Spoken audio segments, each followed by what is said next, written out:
선포되는 말씀을 듣고 믿어 하나님께서 주목하시는 반응을 갖는 자, 그래서 성령의 세례까지 받는 우리 모두가 되기를 예수님의 이름으로 축복합니다. 하나님의 나라와 예수 그리스도의 복음이라는 그 놀라운 비전이 우리의 인생 여정 가운데 성취되며 이루어질 것을 우리는 확실히 보게 될 것입니다. 교회의 큰 박해로 말미암아 예루살렘에 있던 교인들이 유대와 온 사마리아 지역으로 흩어지게 되었습니다. 순간 보기에는 교회가 마치 완전히 붕괴된 것처럼 보였었습니다. 하지만 그것은 붕괴된 것이 아니라 오히려 흩어진 자들을 통하여 예수님의 말씀의 성취가 이루어지는 현상이었습니다. 그 흩어진 자들은요, 그렇게 박해로 인하여 흩어졌음에도 불구하고 절망과 슬픔으로 가지 않았었습니다. 그들의 가슴 속에는 예수 그리스도의 복음이 있었고 그 말씀의 능력이 있었기에 그들이 흩어져 가는 곳마다 복음을 증거했고 그 복음이 증거되는 자리마다 하나님의 능력이 나타났습니다. 그것은 역사의 이야기가 아니라 바로 오늘을 살고 있는 우리들의 현장 가운데 동일하게 일어나는 사건입니다. 바로 그렇게 흩어진 사람들 가운데에 빌립이라는 형제가 사마리아라는 곳으로 갔습니다. 사마리아에서도 복음을 전했습니다. 그리고 사마리아 사람들이 그 복음을 받아들이게 된 것입니다. 이건 놀라운 사건이었습니다. 복음을 증거하는 것뿐만이 아니라 유대인인 빌립이 전하는 복음을 듣고 사마리아 사람들이 그 복음을 받아들이며 예수님을 믿게 됐다는 것은 이 유대인과 사마리아인 가운데에 오랜 골이 메꿔지고 그 담이 무너지는 사건, 곧 평화를 경작하는 사건이었습니다. 복음의 증거는 우리에게 그런 놀라운 참된 평화를 줍니다. 과연 사마리아 사람들은요, 빌립이 전하는 그 복음을 듣고 믿게 되었고, 그리고 놀랍게도 세례를 받게 됩니다. 세례 받음이라는 것은 단순한 사건이 아니었습니다. 세례 받음이란 정말 예수님을 믿는 믿음을 고백하는 것입니다. 예수님이 내 마음의 주인이시고 내 인생의 구원자이심을 분명히 믿는 것이며 그것을 공개적으로 발표하는 것입니다. 그러니 이 사마리아 땅 가운데에 그 구원의 복음이 증거되고 그 구원의 기쁨인 이 믿음으로 세례받는 사건은 그야말로 부흥의 사건이고, 사마리아 땅 가운데 그 부흥의 사건은 그 도시 전체가 기쁨이 넘치는 모습으로 나타났습니다. 바로 그렇게 구원받은 자들 가운데에, 세례받은 자들 가운데에 사마리아 사람들이 깜짝 놀랄 한 사람도 세례를 받게 됩니다. 바로 마술사 시몬이라는 사람입니다. 이 마술사 시몬도 빌립이 전하는 복음을 듣고 믿어 세례를 받게 된 것입니다. 분명한 신앙 고백을 했단 말입니다. 하지만 그가 세례받은 후에 보여준 모습은 뭔가 석연치 않아 교회는 역사적으로 이 마술사 시몬이 세례는 받았으나 그 열매를 맺지 못한 사람으로 그렇게 여겨왔습니다. 특별히 1세기, 2세기 교회의 문헌들을 보면 이 마술사 시몬에 대해 이렇게 표현하는 부분들이 발견된다고 합니다. 그는 분명히 세례를 받은 자였으나 믿음의 형태만 가졌지 교회의 대적자였다라고도 말을 합니다. 그러다 보니 현대 목사들과 신학자들은 과연 이 마술사 시몬이 세례를 받았을 때에 그것이 과연 진심이었을까 하는 것에 대하여 많은 의견 충돌이 있습니다. 진심이었다, 아니었다. 임영희 목사는 어떻게 생각하는가? 적어도 세례를 받는 그 순간은 진심이었을 것으로 보입니다. 그런데 여러분 아십니까? 진심이 진리는 아닙니다.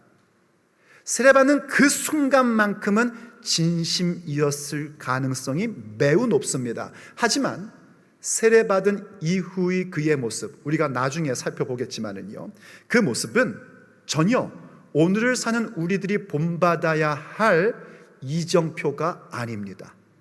오히려 경고판으로 우리 앞에 서게 됩니다. 자, 이제 이 시몬이 어떤 모습이었느냐, 그것은 우리가 나중에 볼 거고요. 오늘 우리가 보고 싶은 건 뭐냐면 바로 그렇게 복음이 전달되고 사람들이 믿어 세례를 받았는데, 믿고 세례를 받을 때에 어떤 현상들이 일어났느냐 하는 겁니다.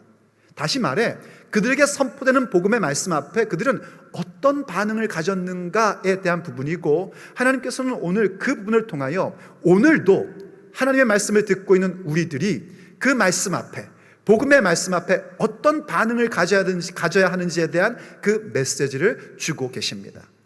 오늘 우리가 믿고 세례받은 세례교인으로서 우린 주님의 말씀 앞에 과연 어떤 반응을 가져야 될까요? 오늘도 듣고 있는 그 말씀 앞에 우린 어떤 사람으로 살아가야 될까요? 오늘 우리가 함께 들어야 할 주님의 메시지입니다. 첫째, 우리에게 들려지는 그 말씀 앞에 우리는 무엇을 먼저 해야 되냐면 복음의 내용을 붙잡으셔야 됩니다. 복음의 내용이 무엇인지를 명확히 파악하고 그것을 붙잡는 자가 돼야 됩니다. 그게 말씀을 들을 때 우리가 가져야 할 분명한 반응이요, 하나님께서 주목하시는 반응입니다. 여러분, 복음이라는 얘기는요, 기쁜 소식이라는 뜻입니다. 그런데 그 기쁜 소식을 들을 때에 우리는 사뭇 이렇게 생각합니다. 왜 기쁜 소식인가? 내가 듣고 기분이 좋으니까, 내가 듣고 마음에 평안이 있으니까, 왠지 말씀을 듣고 나면 뭔가 속이 시원해지는 느낌이 드니까, 그래서 기쁜 소식이라고 생각하는 경향이 있는데 그건 잘못된 것입니다. 기쁜 소식은, 복음은 그런 것이 아닙니다. 복음은 무엇인가? 오늘 본문이 가르쳐주는 것처럼 복음의 본질, 복음의 내용은 전부 다 하나님의 나라와 예수 그리스도의 이름에 대한 것입니다. 그것이 우리가 듣는 모든 말씀의 핵심이고 내용입니다. 빌립은 바로 그것을 증거했다고 오늘 본문이 얘기해 줍니다. 한번 12절로 가보십시오. 12절에서 이렇게 얘기하죠. 빌립이 하나님 나라와 예수 그리스도의 이름에 관하여 전도함을, 그것을 선포하고 가르치는 것을 그들이 들었고, 그리고 그들이 믿고 남자 여자 할 것 없이 모두 다 세례를 받았답니다. 하나님의 나라와 예수 그리스도의 이름을 선포하고 가르칠 때에 사람들이 세례를 받았답니다. 그 말씀을 믿고 나는 이제 그것을 중심으로 살 것입니다 하는 결단으로 세례를 받은 겁니다. 빌립을 통하여 하나님이 많은 표적을 보여주셨죠. 그러나 빌립이 강조하는 건 표적이 아니었단 말입니다. 봐라, 얼마나 놀라운 표적이 일어나나, 얼마나 놀라운 기적이 일어나는지 봐라, 그 얘기를 한 게 아니었단 말입니다. 그가 전하는 모든 선포와 모든 가르침의 핵심은 뭐냐면 하나님의 나라와 예수 그리스도의 이름이었습니다. 어서 많이 듣던 거 아닙니까? 하나님의 나라와 예수 그리스도의 복음. 우리 교회 교인인데 처음 듣는 표정을 지으면 제가 속상합니다. 우리 새생명교회의 비전 말입니다. 하나님의 나라와 예수 그리스도의 복음. 그것은 새생명교회의 비전만이 아닙니다. 모든 믿는 자들이 그 가슴 속에 늘 간직하고 있어야 할 모든 복음과 말씀의 내용의 핵심인 것입니다. 하나님 나라란 무엇을 얘기하는 것일까요? 하나님 나라라는 것은 단순한 어떤 장소에 대한 개념이 아닙니다. 하나님 나라는요, 물론 우리가 앞으로 가야 할 천국, 영원한 아버지의 집이 하나님 나라입니다. 여러분, 우리의 최종 도착지, our final destination, 우리의 마지막 최종 종착점이 하늘에 계신 아버지의 집인 것을 믿으십니까? 그것도 안 믿으면 우리가 여기 왜 있겠습니까? 그거 믿기 때문에 우리가 여기 있는 겁니다. 그런데 아셔야 될 게 있단 말입니다. 우리의 최종 도착지가 영원한 아버지의 집이라는 사실을 믿는다면 오늘 여기에 임한 하나님 나라를 아셔야 됩니다. 그때 오늘 여기에 임한 하나님 나라는 무엇을 의미하는가? 하나님의 통치, 하나님의 다스림을 의미합니다. 그래서 예수님께서 회개하라, 천국이 곧 하늘나라, 하나님 나라가 가까이 왔느니라 하신 말씀의 의미는 하나님의 그 통치하심, 하나님의 다스리심이 지금 우리 앞에 와 있다는 것입니다. 그래서 회개하라, 곧 하나님의 통치와 다스림 가운데에 항복하라 하고 명령하신 것입니다. 그것을 받아들여야 됩니다. 모든 말씀의 핵심은 하나님의 다스림을 어떻게 받을 것이냐, 그분의 통치 가운데 내가 어떻게 항복하며 들어가는 것이냐, 그분의 통치에 항복하는 것이 어떤 것이냐를 선포해주고 가르쳐주는 것이 모든 말씀의 핵심이며 내용인 것입니다. 그때 예수 그리스도의 이름이란 무엇을 말하는 것인가? 바로 그 하나님 나라의 통치를 받을 수 있는 유일한 방법이 무엇이냐면 예수님의 이름이란 말입니다. 성경에서 이름이라는 그 뜻은요, 그 존재의 인격을 말하는 것이고 그 존재의 권위, 능력, 권세를 말하는 게 이름이라는 것입니다. 우리가 어떻게 하나님의 통치를 받는 자가 될 수 있습니까? 우리가 결정했다고요? 아니요, 천만의 말씀입니다. 우리가 착한 일을 해서요? 더더욱 말도 안 되는 얘기입니다. 우리가 하나님 나라의 통치, 하나님의 권세, 하나님의 통치 가운데 들어와 그분의 다스림을 받을 수 있는 것은 오직 예수 그리스도를 통해서만입니다.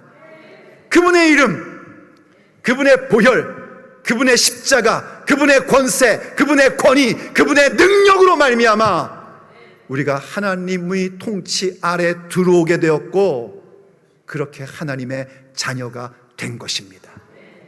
이것을 가리켜 복음이라고 말하는 겁니다. 그래서 우리 교회 비전을 하나님의 나라와 예수 그리스도의 복음이다라고 말한 겁니다. 이겁니다, 여러분. 모든 설교, 모든 성경의 가르침, 어떤 성경 공부도 그 모든 내용의 최종 귀결은 무엇인가? 하나님의 통치를 받는 자, 오직 예수 그리스도의 이름의 권세와 능력과 은혜를 힘입어 하나님의 통치 아래 들어와 그분의 권세 아래 들어와 살아감, 이것이 모든 말씀의 핵심인 것입니다. 이걸 여러분들이 기억하셔야 됩니다. 그리고 항상 이 내용을 붙잡고 계셔야 됩니다. 설교 들으면서 야, 오늘 참 좋은 얘기 들었어, 아이고 그러시면 안 됩니다. 어떻게 하나님의 다스림 가운데 내가 더 들어갈 것인가? 어떻게 예수님의 이름의 그 능력과 권세와 그 인격을 내가 경험하고 닮은 것인가? 거기에 여러분들이 그 내용을 기억하고 그걸 붙잡으셔야 됩니다. 그래서 예수님께서도 친히 마태복음 6장 33절에서 우리에게 매우 잘 아는 이런 말씀을 하신 겁니다. 우리 한번 같이 큰 소리로 읽어보시죠. 준비되셨습니까? 시작. 그런즉 너희는 먼저 그의 나라와 그의 의를 구하라. 그리하면 이 모든 것을 너희에게 더하시리라. 할렐루야. 주님께서 친히 말씀하신 겁니다. 먼저 너희들이 정말 구해야 될 것이 무엇일까? 그의 나라, 곧 하나님의 나라와 그의 의, 하나님의 의로우심을 구해라. 하나님의 의로움은 어디에 나타나냐면요, 복음에 나타납니다. 복음에는 하나님의 의가 나타나게끔 되어 있습니다. 하나님의 다우심은 오직 복음, 예수 그리스도의 이름 가운데 드러나는 것입니다. 그래서 하나님의 나라와 그의 의를 먼저 구하라고 우리에게 말씀하신 겁니다. 우리가 신앙생활하면서 구하는 게 얼마나 많습니까? 하나님 어떻게 먹고 삽니까? 우리가 무엇을 해야지 될까요? 어떻게 입고 살까요? 어디에 살아야 될까요? 무엇을 먹을까? 무엇을 마실까? 무엇을 입을까? 우린 염려하며 살아갑니다. 바로 그런 우리에게 하신 말씀입니다.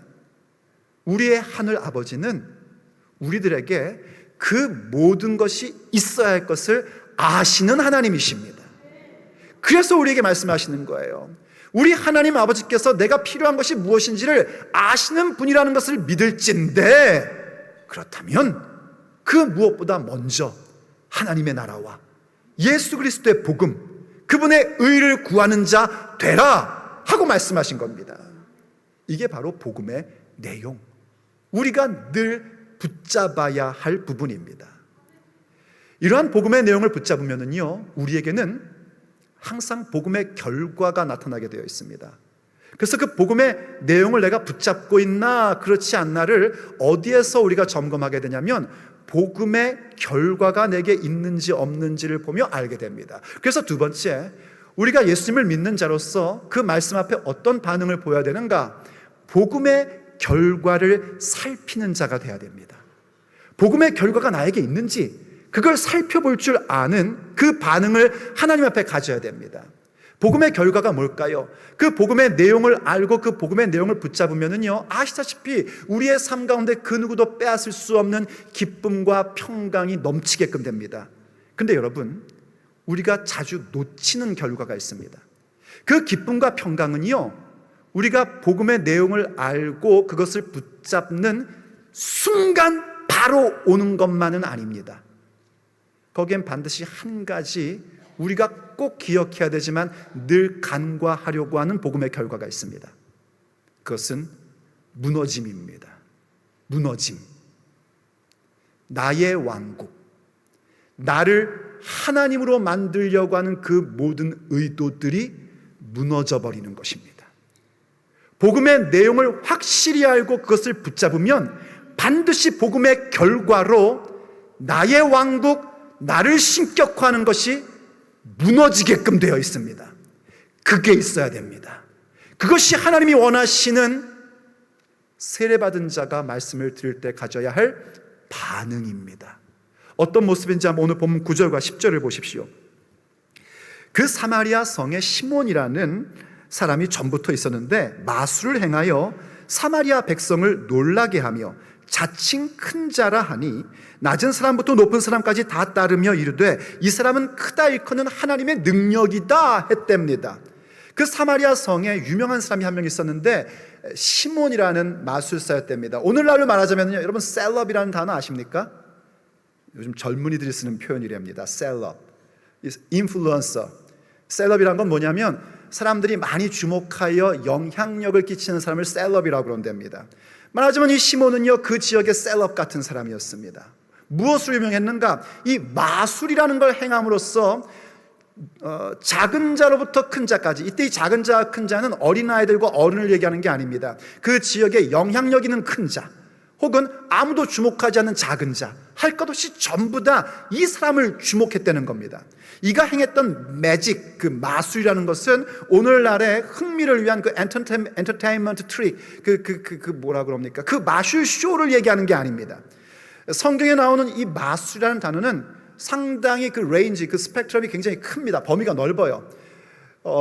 말하자면 천문학과 연금술을 가지고 있는 당시의 과학으로부터 시작하여 악한 영을 이용하여 나타내는 어떤 신비한 현상을 나타내는 것, 이 전부 다를 가리켜 마술이라고 얘기합니다. 그리고 그것을 행하는 자들을 성경 언어로 마고스라고 하는데 한국어 성경에는 잘 안 나오지만 영어 성경에 보면은 그 메이자이라는 표현이 나옵니다. 그 단어입니다. 그런데 이 마고스라는 단어가 어떻게 해석될 수 있냐면요, 마법사, sorcerer로도 해석이 되기도 하고요, 또 반면에 wise man, 현인으로도 해석이 되곤 합니다. 왜냐하면 그 단어가 이렇게 범위가 넓기 때문입니다. 그 왜 여러분 예수님 탄생하실 때 동방 박사, 한국어 성경에서 그 박사가 이겁니다. 이거. 그러니까 그들은 천문학을 연구하며 이 시대의 흐름을 보면서 세상에 구세주가 태어났다, 이걸 봤던 사람들인 거죠. 그만큼 이 스펙트럼이 넓은 단어가 이겁니다. 과연 이 사마리아의 마술사 시몬은 어떤 사람이었는지, 그렇게 천문학을 연구하고 연금술을 하는 사람이었는지, 아니면 악한 영을 이용하여 사람들을 미혹시키는 사람이었는지, 그건 확실치가 않습니다. 하지만 제 생각에는요, 아마 그 모든 걸 다 하는 사람이었을 것 같습니다. 왜냐하면 그 큰 사람, 권세 있는 사람들에게는 천문학과 연금술을 통하여 그들이 필요한 걸 줬을 것이고, 그냥 보통 사람들에게는 그런 악한 영의 어떤 그 신비한 현상으로 그들을 미혹하여 그들을 끌고 가는 그런 모습을 가졌을 것이기 때문입니다. 그는 굉장히 그것에 탁월한 자였습니다. 얼마나 잘했는지 자기 자신을 가리켜 나는 큰 자라 했답니다. 영어로 얘기하면 이게 더 확 와닿는데 그가 이렇게 얘기했다는 거예요. I am somebody great 했다는 겁니다. 지가 스스로. 그리고 자기만 그런 게 아니라 그 주변의 모든 사람들도 이 시몬을 보면서 뭐라고 얘기하면요, 저 사람은 지극히 큰 자다, 하나님의 지극히 큰 하나님의 능력이다. 이게 또 한국말로 잘 안 와닿는데 영어로 얘기하면 이겁니다. He is the power of God who is called great, 이겁니다. 위대함이라 불리는 신의 능력이다라고 얘기를 합니다. 여러분, 이게 이런 얘기가 아니에요. 저 사람 능력이 있어, 저 사람 굉장히 파워풀해, 이런 얘기가 아닙니다. 그냥 그 사람 자체가 능력이라는 겁니다. 그래서 수많은 사람들이 그를 따른 겁니다. 수많은 사람이 그를 주목한 겁니다. 그런데 무슨 일이 벌어졌습니까? 흩어진 자 가운데 하나인 빌립, 집도 없어, 가진 것도 없어, 아무 주목도 받지 못할 그런 존재인 빌립이 그곳에 가서 복음을 전하니 이게 다 무너져 버리는 겁니다. 스스로 I am somebody great 했던 그도 예수님을 믿고 세례를 받게 되고, 바로 그러한 사람을 따라다니며 야, 저 사람은 정말 He is the power of God who is called great, 그 위대함이라 불리는 신의 능력이다 저 사람은, 이랬던 사람들도 전부 다 복음을 믿고 세례를 받았다는 겁니다. 말하자면 자기를 내세우려 했던 자기 신격화가 복음 앞에 무너져 버리고, 그리고 그러한 것을 따르며 자기 만족을 찾았던 그러한 모든 것들도 복음 앞에 무너져 버린 겁니다. 그게 복음의 결과입니다. 자기 생각, 자기 명예, 자기 신격화, 그래서 내게 있는 능력을 가지고 사람들을 컨트롤하려는 그런 것들, 이것이 복음 앞에 와르르 무너진 것입니다. 여러분에게 이 무너짐이 있습니까? 말씀을 들을 때에 나의 철학, 나의 생각, 나를 높이려는 것, 내가 주목받고 싶음, 나의 왕국 무너진 사건 있습니까? 그것이 없는 상태에서 평화를 원하고 기쁨을 원하니 신앙이 자라질 않는 겁니다. 그 무너짐이 없는 상태에서 뭔가를 쌓아가려고 하니 결과는 이 마술사 시몬이 보여준 안타까운 모습밖에는 없는 겁니다. 반드시 무너져야 할 것들이 무너져야 합니다. 내 심령 속에서, 내 인생의 여정 가운데에서 이 무너져야 할 것들이 무너져야만 우린 하나님께서 원하시는 반응의 사람으로 세워질 수 있는 겁니다. 여러분, 절대로 오해하시면 안 됩니다. 하나님께서 우리의 인생 가운데 무너져야 할 것들을 무너뜨리심은 우리를 망가뜨리려 하심이 아닙니다. 우리를 망치려 하심이 아닙니다. 그 헛되고 임시적인 것들을 무너뜨리시고 가장 가치 있고 영원한 것을 세우려 하심입니다. 그것을 여러분들이 기억하시며 그 복음의 결과를 살필 줄 알아야 됩니다. 나에게 그것이 있는지를 살피셔야 됩니다. 오래전 하나님께서 예레미야 선지자를 부르실 때에 예레미야 선지자에게 다음과 같이 말씀하셨습니다. 예레미야 1장 9절을 한번 보십시오. 여호와께서 그의 손을 내밀어 내 입에 대시며, 여러분, 오늘 하나님의 손이 여러분의 입에 닿기를 간절히 원합니다. 예수님의 이름으로 축복합니다. 그러면 다 되는 겁니다. 그러면 되는 겁니다. 여호와께서 내게 이르시되 보라, 내가 내 말을 내 입에 두었노라. 하나님의 손길이 내 입술에 대신다는 얘기가 무엇인가 했더니 다른 게 아니라 하나님의 말씀을 우리의 입에 넣어주시는 겁니다. 그러시면서 계속해서 이렇게 말씀하세요. 10절, 보라, 내가 오늘 너를 여러 나라와 여러 왕국 위에 세워 내가 그것들을 뽑고 파괴하며 파멸하고 넘어뜨리며 건설하고 심게 하였느니라. 예레미야는 여러분 왕이 아닙니다. 용사가 아닙니다. 그는 선지자였습니다. 그러니까 지금 하나님께서 내가 너를 모든 나라 모든 왕국 위에 세워놓을 것이다. 그러니 너 뽑고 멸망시키고 파결하고 파괴하고 파멸시켜라. 이 얘기가 어떤 물리적인 것을 가지고 하는 게 아님을 아셔야 됩니다. 이건 다른 얘기가 아니라 바로 하나님의 말씀의 능력, 그 결과가 무엇인지를 가르쳐 주는 겁니다. 그런데 주님께서 그 예레미야 선지자를 통해서 모든 열방 가운데 주의 말씀이 선포될 때에 뽑힐 것 뽑히고 파멸할 것 파멸시키시고 파괴할 것 파괴하시고 멸망시킬 것 멸망시키시는 이유가 뭔가? 그 다음 나온 말씀처럼요, 또 건설하고 심게 하려 하심인 겁니다. 그 누구도 더럽혀진 옷을 입은 상태에서 새 옷을 입으려고 하는 사람은 없습니다. 이 더러운 옷을 벗어버리고 새 옷을 입는 것처럼요, 우리가 정말 하나님의 말씀 앞에 세례받은 자로서 믿음의 여정을 가는 자라면 옛 것을 버리고 무너뜨려질 것 무너뜨려 버리고 새로운 것을 세워야 됩니다. 하나님의 말씀인 복음은요, 우리의 옛 것을 무너뜨리고 그 위에 하나님의 통치를 세워가 주십니다. 그것이 바로 말씀을 들을 때 우리가 가져야 될 분명한 반응입니다. 오늘 그 은총이 우리 가운데 있기를 간절히 원합니다.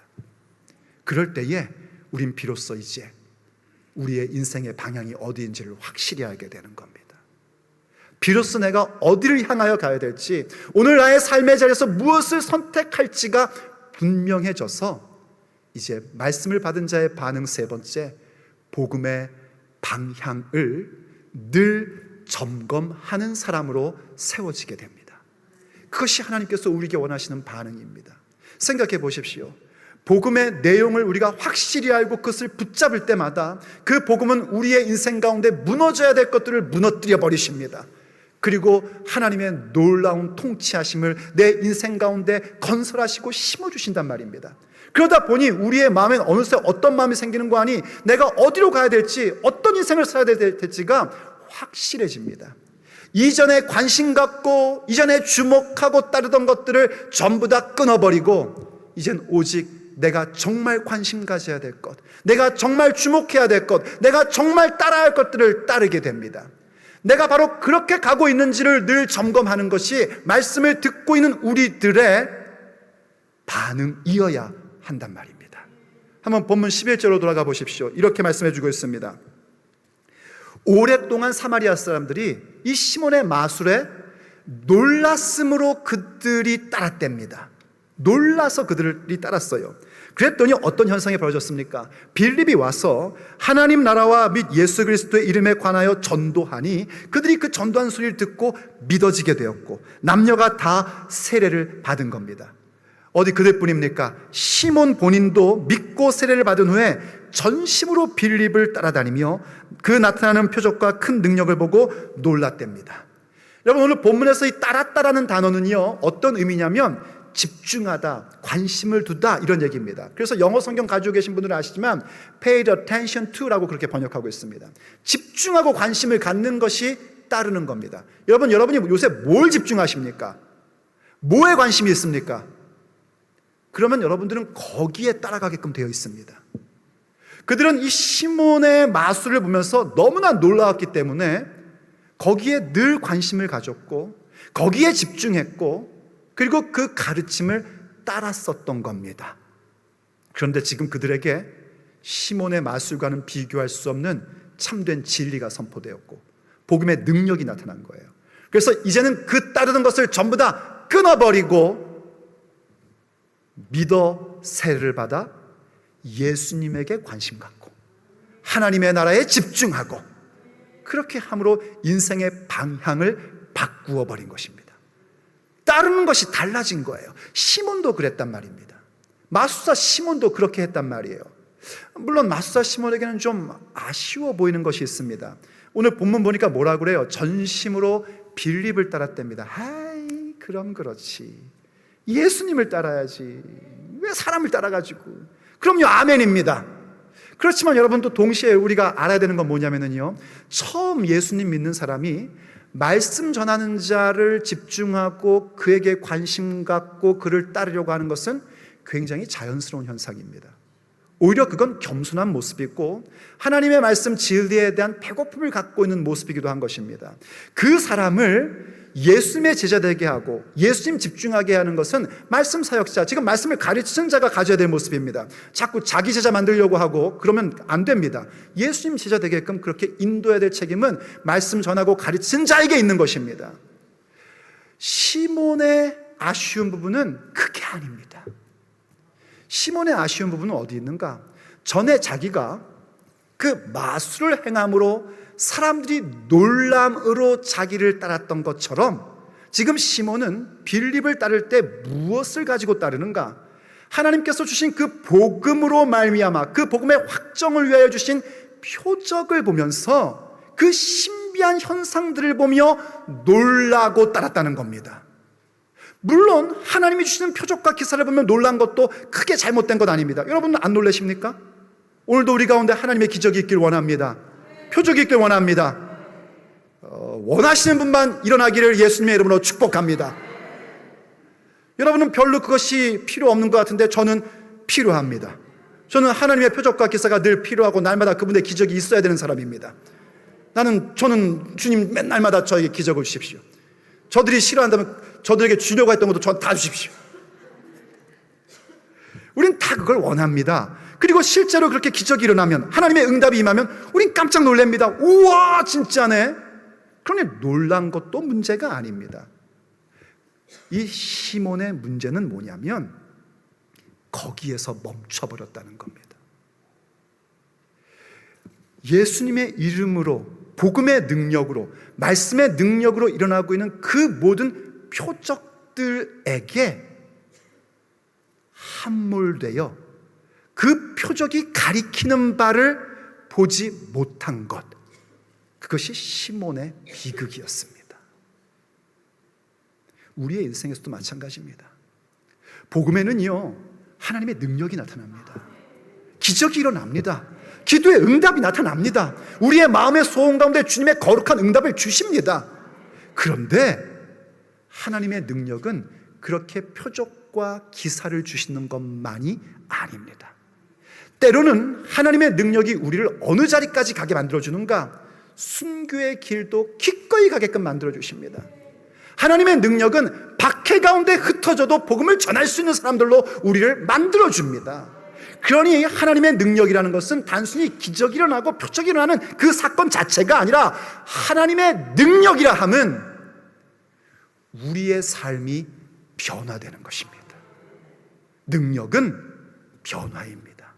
성령이 임하면 너희가 권능을 받고 능력을 받게 되고, 그 다음 하시는 말씀이 뭡니까? 내 증인이 되리라. 전에는 겁쟁이였는데 성령이 임하시고 능력 받으니 증인의 인격으로 변화돼 버리는 겁니다. 그래서 능력은 변화인 것입니다. 이 변화가 무엇인가? 내 인생의 방향이 바뀌는 거란 말이에요. 바라보는 것이 달라지고, 관심 갖는 게 달라지고, 주목하는 게 달라지고, 따르고자 하는 게 달라지는 것입니다. 그게 바로 말씀을 들을 때 우리가 가져야 할 반응, 하나님이 주목하시는 반응입니다.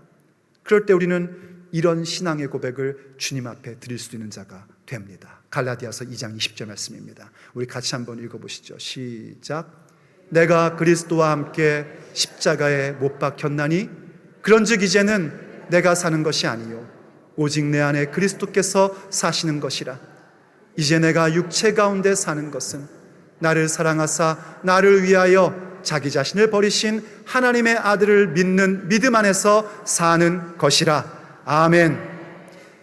내가 그리스도와 함께 십자가에 못 박혔나니 나의 왕국이 무너져 버린 것입니다. 그래서 이제 내가 사는 것은 내가 아니요 내 안에 계신 그리스도가 사시는 겁니다. 하나님의 나라와 예수 그리스도의 복음만이 내 모든 삶의 내용이 돼버린 겁니다.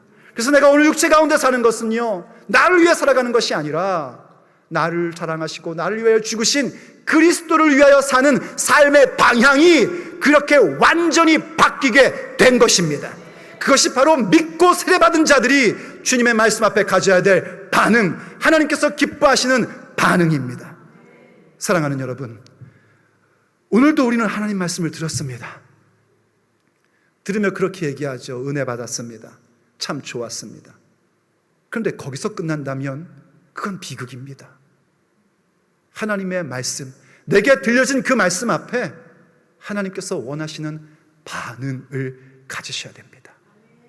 하나님의 나라와 예수 그리스도의 복음의 그 내용을 붙잡는 자가 되어야 되고, 하나님의 통치와 그분의 이름의 권세 앞에 무너져야 될 것들이 무너져버리고 하나님께서 세우시는 것이 세워지는 복된 삶을 살피셔야 됩니다.